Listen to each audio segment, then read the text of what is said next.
président de la Nouvelle École d'Athènes. Je voudrais féliciter Yvan pour ce remarquable plaidoyer pour un nouveau capitalisme. Au niveau du diagnostic, je pense qu'il est tout à fait impeccable.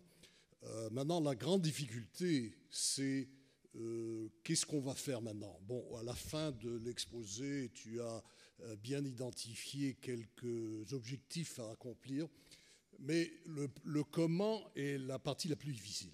Le comment est la partie la plus difficile, et je parle un peu comme un ancien ambassadeur à l'OCDE. À qui s'adressent ces recommandations? Est-ce qu'ils s'adressent au gouvernement du Québec, au gouvernement du Canada? Le grand problème, et c'est peut-être ce qui manque encore dans l'analyse, c'est la mondialisation. La mondialisation est en train de tout changer, parce qu'aujourd'hui, il n'y a pas de commandant en chef de l'économie.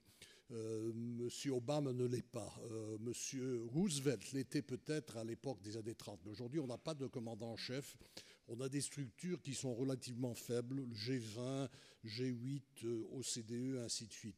Alors ma question, Yvan, c'est comment est-ce qu'on peut aller plus loin pour traduire ces très très bonnes idées en action? À qui faut-il adresser ces recommandations? Et est-ce que la structure du système international est compatible avec ce nouveau capitalisme, ou faut-il mettre dans le to-do list une modification justement de cette structure internationale? Merci. Écoute, Kimon, d'abord, les recommandations s'adressent bien sûr au gouvernement, dans certains cas du Québec, du Canada, aux commissions des valeurs mobilières. La première recommandation, elle demande une toute petite modification à la loi sur les entreprises, la loi canadienne des entreprises, c'est-à-dire de permettre aux entreprises de distinguer ou donner des avantages différents à une même classe d'action si ces avantages-là sont reliés à la durée de détention de l'action.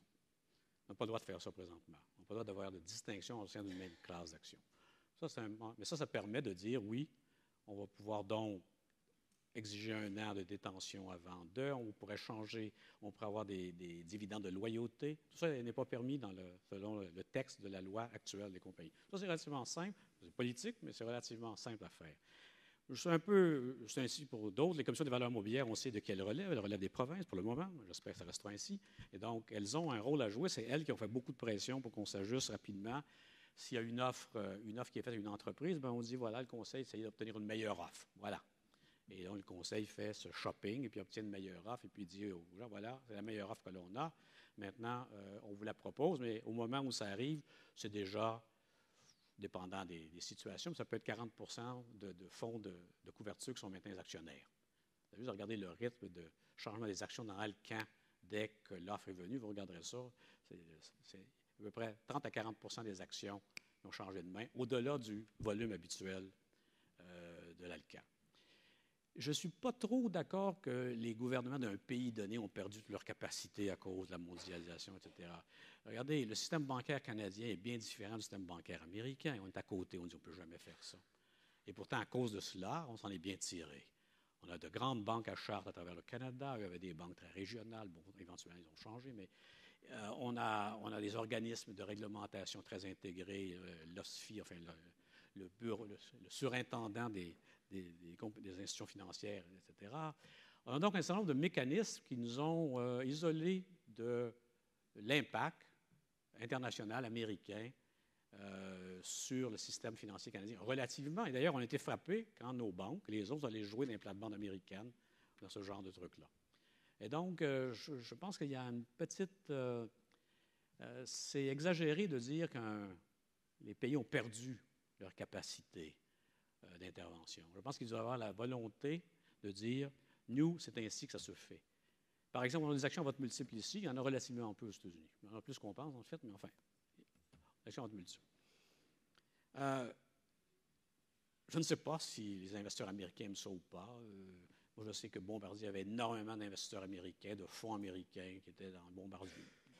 Ne dérangeait pas, en autant qu'il y avait cette garantie, ce qu'on appelle le coattail, qui protège les minoritaires contre une offre. De toute façon, l'actionnaire de contrôle ne peut pas recevoir une prime qui n'est pas disponible aux autres actionnaires. Enfin, détail technique, mais Mais essentiellement, on est capable de façonner, ça je suis personnellement capable de façonner un environnement, un contexte pour l'entreprise qui est propre, qui est un modèle dit canadien ou québécois, et qui aurait des propriétés différentes d'ailleurs, sans qu'on soit immédiatement soumis à la dictature de la mondialisation. Merci. Écoutez, dans les caisses de retraite, parler des caisses de retraite, puis en fait, on a trois, on peut parler de 4 variables. Il y a la contribution employeur, contribution employé. Il y a naturellement la rente qui va être payée. Et il y a la grande variable qui est celle du rendement. Et les hypothèses qui sous-tendent les caisses de retraite, pour qu'on n'ait pas de grandes contributions, pour qu'on ait la meilleure prestation possible, font souvent en sorte que l'attente de rendement, donc le mandat qui est confié au gestionnaire, est un mandat audacieux et qui amène un assez haut niveau de risque dans les caisses de retraite. J'aimerais vous entendre là-dessus parce que, à mon avis, on reporte à plus tard. On demande beaucoup de risques et on reporte à plus tard le problème quand on fait ça. Oui, il n'y a rien de plus intangible que le risque. On n'a pas des mesures de risque. En tout cas, l'incertitude est certainement intangible. Ce qui m'a frappé à cette conférence, pour m'amuser un peu, conférence aux caisses de retraite, j'ai regardé un certain nombre de pays. Au lieu de comparer des caisses de retraite, c'est toujours un peu difficile. Un certain nombre de pays en disant quels sont ceux qui ont le mieux fait l'année dernière, enfin l'année 2008, et quels sont ceux qui ont le mieux fait sur 10 ans. En 2008, on comprend que.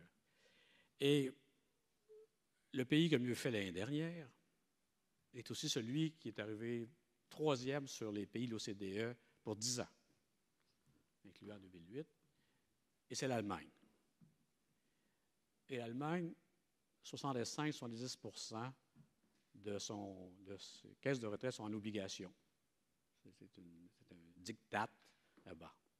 Bon, je suis en train de vous dire qu'il faut être en obligation, croyez-moi. Je vous dis simplement, je constate qu'un fonds qui n'a rien d'un placement alternatif, parce que c'est là que ça se joue, actions, placement alternatif, obligations, presque pas de placement alternatif, et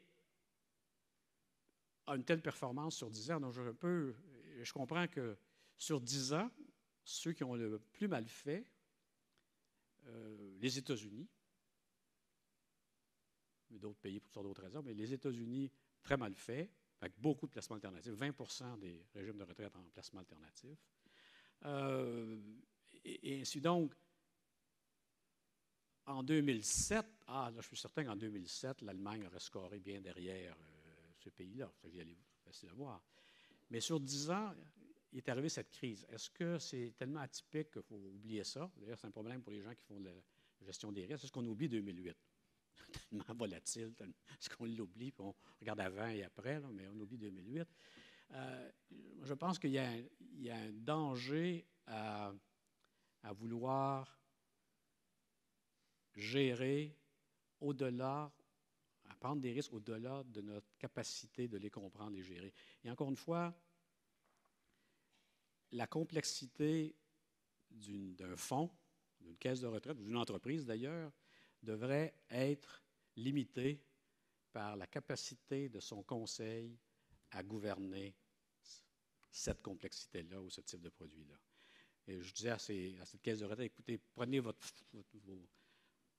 conseil ou votre comité de placement, mettez-les en ordre. S'ils sont 9, mettez-les en ordre. Celui qui connaît le plus le domaine à celui qui connaît moins le domaine. Prenez le numéro 5, qui est juste la médiane, et dites-vous, ça, c'est la véritable compétence du conseil. Ce n'est pas suffisant d'avoir une personne en haut qui connaît beaucoup ça et tous les autres qui ne connaissent pas, parce qu'il va se faire éventuellement, dans la brouhaha des décisions, elle va se faire. C'est la médiane de compétence du conseil qui est important. Et si cette médiane-là est telle que je faisais une présentation en bonne et due forme d'une stratégie avec beaucoup d'alpha et une performance extraordinaire, et je leur disais, si vous êtes assis là et vous n'êtes pas capable de voir c'est quoi la stratégie que je vous propose, au-delà de vous montrer des résultats qui semblent absolument remarquables et que vous attachez aux résultats en disant c'est bon, je vous dis que vous êtes en danger. Effectivement, dans ce cas-là, c'était Madoff, donc c'est certainement en danger. Mais ça aurait pu être un autre cas. Oui. Daniel Payet, professeur associé HEC. Je prends au bon la volonté